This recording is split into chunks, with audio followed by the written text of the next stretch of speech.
family of a financial gladiator. In today's blog post I would like to introduce you to my somewhat interesting family members and most impactful friends. Typically family and friends are those that influence your values and behavioral patterns the most. In my case it has been a somewhat controversial mix with many different backgrounds. The mix of experiences I had is what fueled my personal desire for financial independence. If you are in a tricky situation, I want you to know that getting through it will enhance your life eventually. There are lessons of knowledge and wisdom to be gained from all your experiences, especially from the negative ones. It might not seem this way at first, but the future you will thank you for collecting those experiences and using them to your benefit. Knowledge is power, and power is what you can use to create your success. Whilst you cannot pick your family, you most certainly can pick your friends. Pick them wisely and they will enable you to grow beyond the constraints of your family. Besides your family, it is the choice of friends you make that will have the biggest impact on your life. I will now introduce you to my friends who passed away, to psychopaths, to lavish spenders, to time-poor colleagues, and to savers. Read on for some seriously valuable life lessons I received. I am sharing all these personal stories so that you can learn from these lessons without going through the painful experience yourself. My stepfather, the criminal psychopath. I enjoyed an interesting, somewhat negative and colorful upbringing. My parents divorced early on and I had a psychopath as a stepdad. That's right, a crazy man. Those were interesting times. The psycho was living off the negative energy he was gaining from inflicting physical and mental pain to others. He consistently tried to hurt me and others around him. Working illegally as a tax professional without a license was an additional surprise we all learned only later on. Interestingly, however, was that he himself was on a path to financial independence. He negatively geared real estate, but he cut corners, believing he could outsmart the German tax system. Needless to say, that didn't end well for him. Eventually he went bankrupt, losing everything he worked very hard for.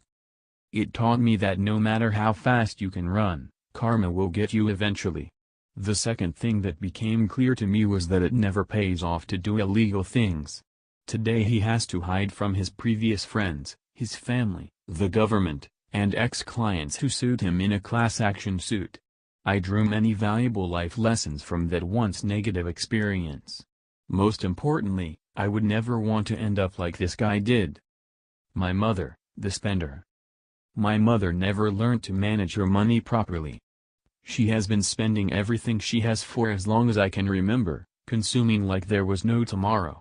At some stage she went bankrupt and our lives were turned upside down. She always has been leading a very consumption-oriented lifestyle. To her, value is measured in the price tag and still is. Today, she owns 4 mobile phones, 2 TVs, a luxury car, 60-something pairs of shoes, a ton of designer and branded bags and clothes, 2 dogs, etc. You get the picture. She also used to complain about her 110 SQM small apartment, in which she lived alone, because it was barely enough to stow her many clothes. She certainly has been leading a life of luxury and consumption. I always admired how you could just live and figure out the financials later.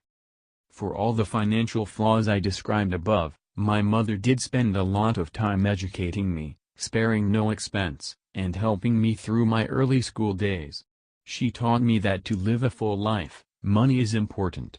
She enabled me to learn and study so that I could make that money to support such a lifestyle one day. For that I will always be grateful. I learned that life must be lived. The word frugality has no meaning to her. Carpe diem and don't worry about tomorrow. My father, the saver. My dad, on the other hand, always saved like a obsessed man and lived a very frugal life. The last car he bought was some 20 years ago, but he almost never uses it as he prefers to walk. During a recent visit I wanted to borrow it for a day trip. My dad couldn't quite remember where exactly he parked the car 3 years back.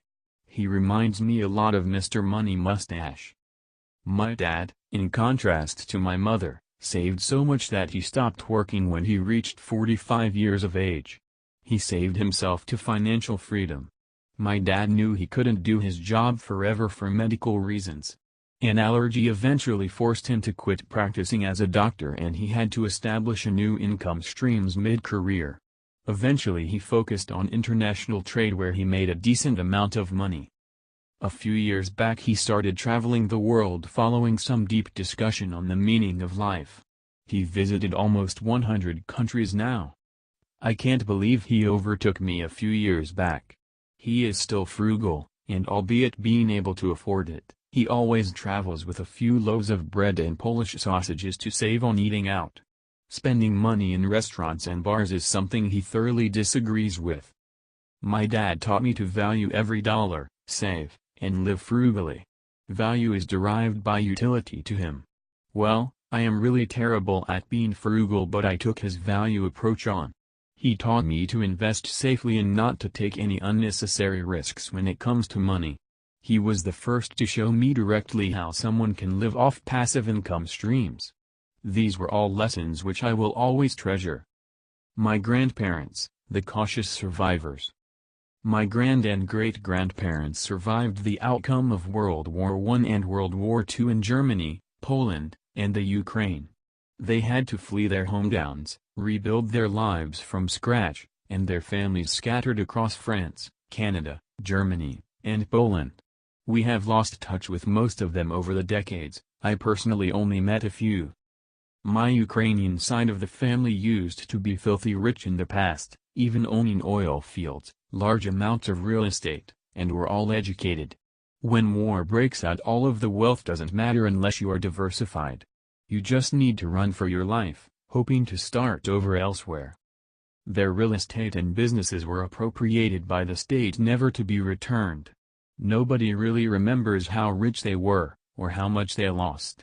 We only know that future generations needed to start from scratch, rebuilding the family wealth step by step on foreign lands. My ancestors endured unimaginable hardship during the wars, albeit faring better than many other families. It was good they had the foresight to have at least some of their assets in precious metals and stones which they could easily carry along while fleeing across borders. Through their stories, my grandparents taught me the value of having a backup plan, being diversified, and being prepared just in case. The best preparation is your knowledge, experience, and most importantly skill base. That you can always take with you wherever you might end up. Knowledge is power. My corporate family. I consider many of my former colleagues and friends at work my extended family. I spent over 12 years with many of them, working for the same employer. We were climbing the ranks together, helping and coaching each other along the way. I am in close touch with many of them today, even after 2 years. It is part of the reason why I wouldn't mind returning and working with them again. We kicked goals left, right, center on a mission to success. I have many memories. I chose to discuss my plans before leaving 2 years ago. It is interesting to observe that just like in my real family, my corporate brothers and sisters come from all sorts of background and their approaches to money vary greatly. I've met extreme savers, savvy investors, and glamorous spenders. Most were in the last category, living rich, not wealthy. No surprise, most were having some issues regarding the lack of time while the job was eating up most of their life energy. I didn't want to continue this path. I wanted to try something new, and that is why I chose to semi-retire early in the first place. Many could have been financially independent, but chose not to be, some out of ignorance, others because they preferred to work and keep busy. My dead friends. I have lost friends along the way. Some really close ones. I want to focus on a financially independent one since this is the focus of this log. Let's call him Alex. Alex was 48 when he retired and sold his company for $4 million. By that time he already acquired over 30 rental properties in Sydney. I've been to many of them over the 12 years I knew him. Most certainly Alex taught me a lot about real estate and investing. Originally an immigrant, he arrived to Sydney at age 15 with $90 to his name. He worked hard, put himself through school and university, built a small tech business and diversified assets in property and stocks. He had done more than well in my book. Alex just turned 51 when I met him for the last time over beers in Sydney. He was recently diagnosed with pancreatic cancer and lived for another 2 months. Alex just returned from Switzerland where he met a world-renowned cancer doctor who said it was just too late for treatment. He missed the window by a couple of weeks. If he didn't, the doctor might have bought him another 3-5 years for a few $1,000,000, Alex noted, knowing he would never spend this money to live his last years in pain. I will never forget when he told me that he worked too much, too hard, and too long. He put career and saving first, but had overdone it. We were crying together in the bar, bidding each other farewell with lots of hugs.